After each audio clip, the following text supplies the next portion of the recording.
All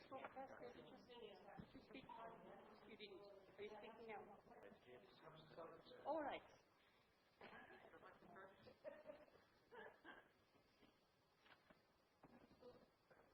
Or could you call him first?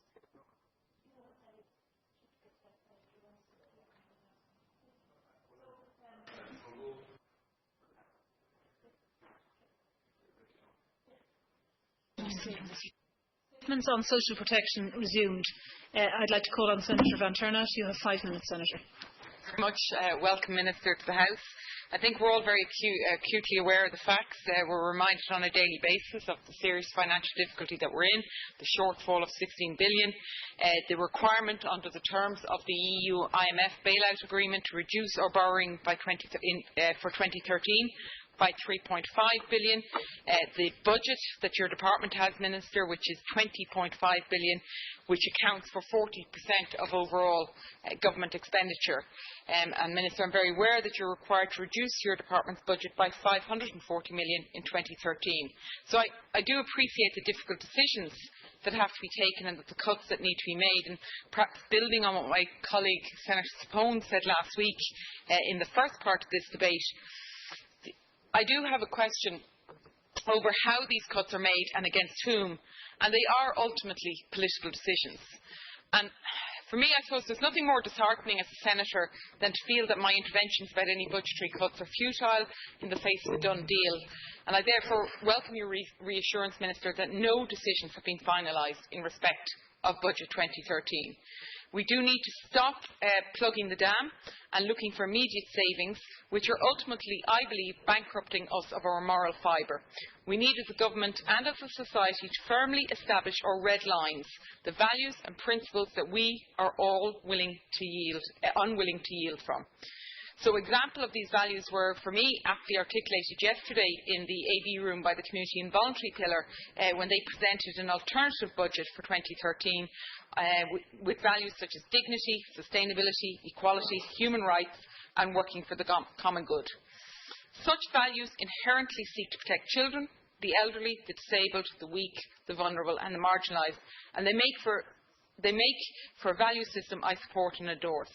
And I think we need to articulate a vision for the Ireland we want in 10 years' time and develop the strategies necessary to achieve this vision will incorporate their values and is aligned with national policy. And I believe, Minister, we can do this.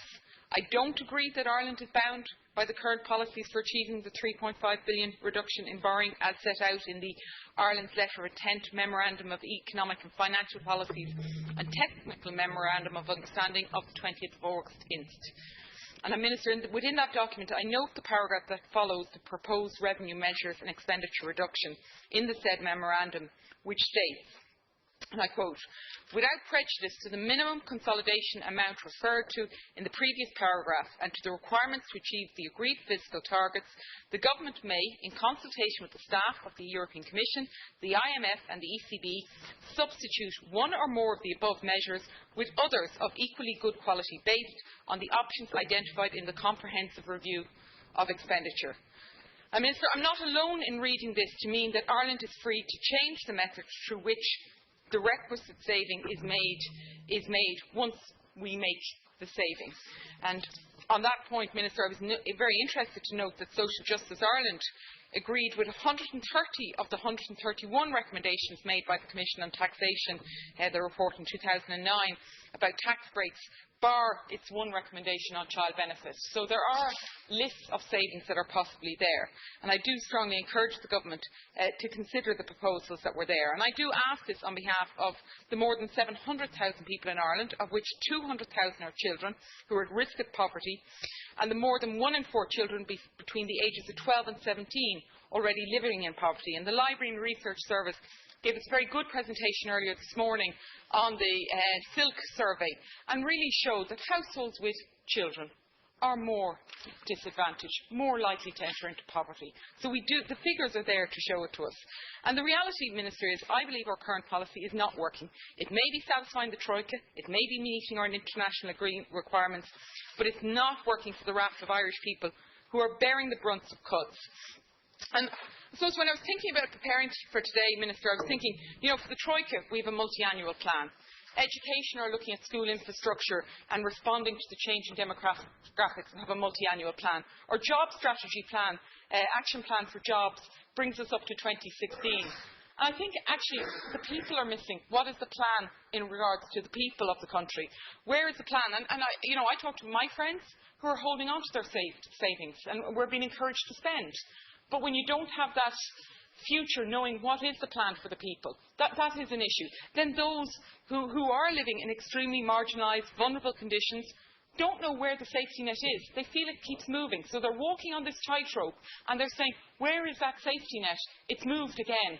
And so I think we do need to look not just from one budget, and all the focus now is on budget 2013, but we do need to look much more in advance. And I suppose, Minister, one of my disappointments is in the programme for government it talked about working across government departments, and if I look at the issue solely of child benefit, the answers seem to be about whether we tax or means test it, rather than being able to have an opportunity for your department to look outside the department and say, what is the benefit? Why are we giving out child benefit? What is the purpose of child benefit? Is there a better way to achieve the outcomes that we wish, other than purely looking at cash transfers?